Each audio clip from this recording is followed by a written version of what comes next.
Hey you guys, I'm back with another video. I don't want to say I'm struggling with it because I want to put everything in perspective because I want someone to get the message what I'm about to say.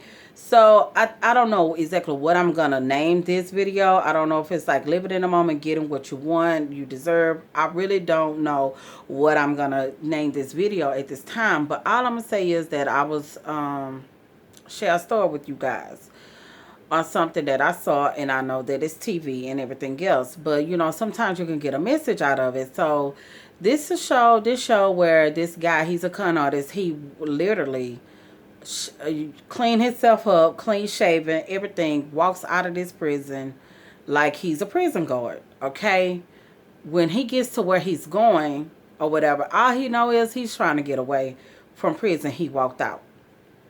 When he walked out, he ended up finding a jacket that ballets wear at the airport. Used that. Dropped off the little truck that he got from the prison, and because he hotwired that, and what he ended up doing was, like I say, getting the jacket, going to the airport, and he was waiting on the right car. This person, this particular character of this show, I love his character. He's very charming. He's very dapper. He loves classics like the Red Pack, all of this stuff or whatever. So he ends up leaving the airport where he finds the car that he wants, which is it's a vintage Rolls Royce. And the guy was like, take care of my car. I'm going to be gone for a whole month. So the guy was like, okay. He tips him $100 bill. So what he ended up doing was going to, what did he end up doing?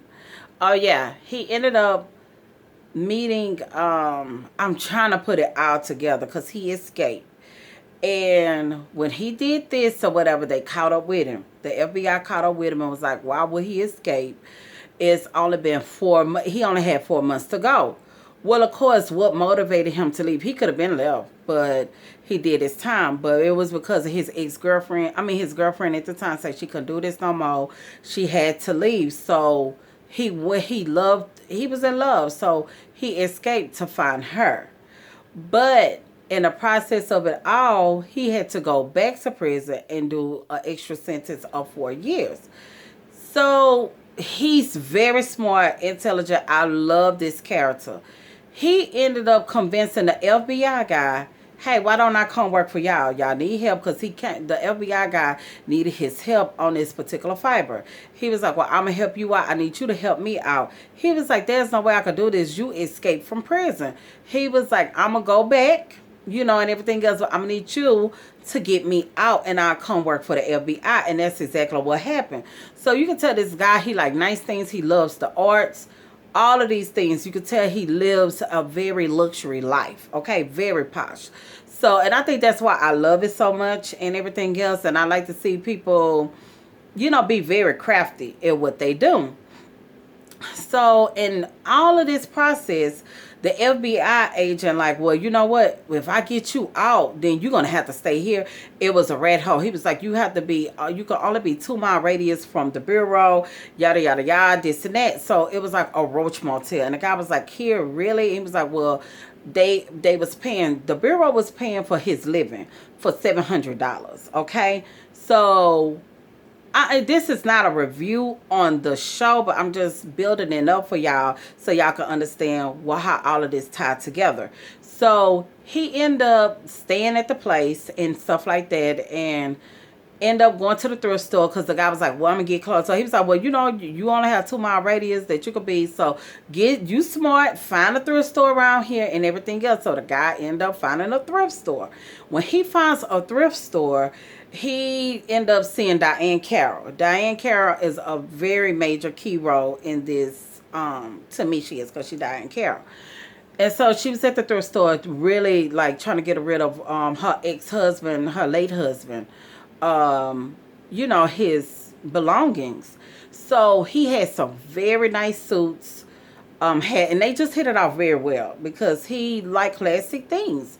So Coming to find out, he decided they hit off really well, and she really respected and she loved the fact of how he had so much respect for her husband and really admired his clothes and all this other stuff. And I think he was like part of the Rat Pack or whatever and all of this other stuff. So that was like really, really good. So of course she's wealthy. She has money and she lives in Manhattan, okay? And it's still in a 2-mile radius or whatever. It's actually 1.6 or something like that. So that's even closer to the FBI, headquarters or whatever. So he ended up living with her and everything else. And so the FBI agent went to go look for him at the hotel because he was like, yeah, I'm gonna show him this is hard life, this is what he deserves and everything else. So when the guy gave him the message, was like, he's not here but he's at this address, he instantly was like, you gotta be kidding. He gets there and there was a maid. This mansion was beautiful. It sat on a corner or whatever, and of course it had a terrace, everything, and it had the skyline view of Manhattan, New York. So he gets there and he's like, no, this can't be real and he can't be here. When the maid opened the door and Cara greeted him and was like, yeah, Neil is upstairs, on the terrace, so if you want to go see him, you more than welcome to go up. So he goes up and he's looking like, I cannot believe this dude, So he was like, here it is, you sitting here drinking espresso. He said, what, you have to walk the dog? He said, well, we made an arrangement. She agreed to the $700 a month. And he was just telling him that, they worked out an arrangement. All he have to do is babysit look after her granddaughter every now and then and everything else. And she's a college student, or arts college student. She walks out with this gown, with this Floyd robe, beautiful. Raquel, that was her name when she played on Single Ladies. But beautiful black girl, okay? Walking, sitting down, and enjoying her espresso as well. And so the FBI agent was like, you got to be kidding me. He got so upset. And Neil was like, why are you so upset? He was like, because he said, I don't get it. He said, now this is where it gets interesting. He said, I don't get it. He was like, here it is. I'm an FBI agent, And he was like, you have a $10 million view of Manhattan. He said, and I don't even have this. I don't live like this. He was like, and you're a con. And you're able to live here and do all of these things. How? He say, the guy asked him, why can't you? Because he was looking like, why can't you? And you know what the guy said? He said, because you can. Why can't you? He was like, because a guy like me not supposed to have it. And I was like, whoa. See, that was the difference. Everything that Neil did and everything else, even though in spite of, let's take the con out. Let's just take that out. But everything that he does and everything that he likes, it happens for him.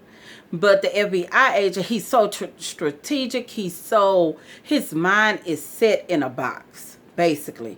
Like, I'm supposed to live like this. I'm not supposed to have that. Like, he couldn't even see himself. He couldn't even see his mind. His mind could not hold it. And I believe that he was a graduate from Harvard. And isn't that something? But an ex-con, a con guy who actually felt like that he could live life to the fullest, feel like things just happen for him. He was like, well, he was trying to understand, like, why are you mad at me? You told me to go to the thrift store. It just so happened while I was in the thrift store, I met this wealthy lady and we just hit it off, and everything else. And he didn't even become a lady, and the FBI agent was so mad that he was trying to hate on Neil and was like, he's a con. And Cara said that, well, so was her ex-husband. He was a con artist. He had a past, but she was letting him know, like, she not judging him for that. At the end of the day, she see who he is as a person, and that was really something that was like so powerful to me because, like I say, I love this show. This show don't come on anymore, but if you ever get a chance to just like binge watch, I love it. I just really adore this show. But and it's on Netflix. That's why I was actually watching it at. And all I'm gonna say is that everybody deserves to live the life that they really want to have. Some people, they call themselves hating, and you know, can't figure out why you have what you have or do what you do, but they don't know your story, they don't know your struggle, you know, whatever. And if they could take themselves out of that mindset, they can have it too. Just like, you know, people I see a lot of times, well, people can dislike you because of the kind of car you have, or they find out you have something new. If it's nothing but a new pair of shoes, baby, they don't like that. And it's like, why are you mad? They didn't just make one. They didn't make one pair of shoes. They didn't make one vehicle. You can have it too. So I want to get y'all take on it and everything else. And I'm just like, you know, this life is full of life. It's full of surprises and everything else. And it's just like, all it takes is your mindset. You know, stop thinking within the limits of the box. Think outside of the limits of the box. And just tell yourself, I always say, and I preach this because I had to tell myself, I've been struggling like for the past day or whatever. It's just like when I feel overwhelmed with stuff, I don't want to do anything. I don't want to think about it. But it's like, you know, I have to push through my fears. I have to push through, and I have to make something happen, because if not, I'm going to be in the same situation I was last year. So it's like at the end of the day, it's false evidence. And I'm like, you know what? Let me feel better about myself. Let me pump out these videos and let me execute, you know, the actions, because it's always a fear of going into the unknown.